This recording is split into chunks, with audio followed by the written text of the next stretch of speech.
So you have to keep up with technology. You have to keep up with the pulse of, our viewers and of our contributors. So we're trying to be as progressive as we can with employees and making sure that we hear from people. We do surveys. We obviously do a lot of in-person type of elements. We have HR business partners that have really embedded themselves within teams to be able to hear from people and answer questions live, so people aren't having to wait on responses. And I think that piece is very important, by the way. I think that is very critical to embed the HR business partner into the team. Yeah. I mean, I don't want to take away from what you just said, but I just feel like it's such a big point that you shared. Yes. And I mean, our HR business partner team has teams that they've supported for years. They have deep-rooted relationships, not just with the leaders, but with employees on the team that have moved up within the organization.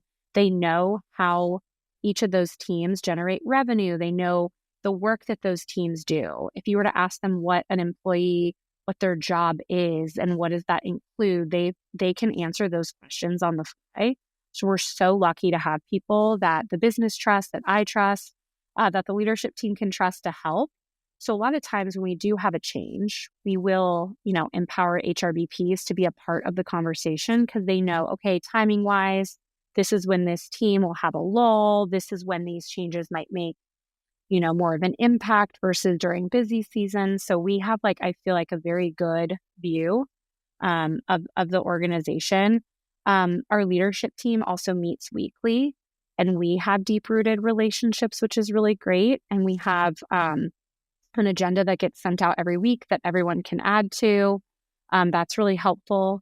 We meet about 5 to 6 times a year together on longer stretches to be able to, go through quarterly earnings, be able to think about the next thing that we're going to try to accomplish, make sure that if we do have an issue, how are we going to solve it?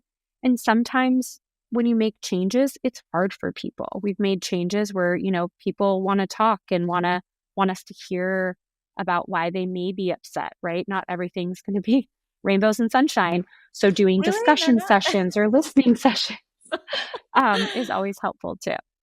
It sounds like a lot. It sounds like a big lift. So how do you prioritize, what decisions stay and what shifts, especially in the areas like creative content?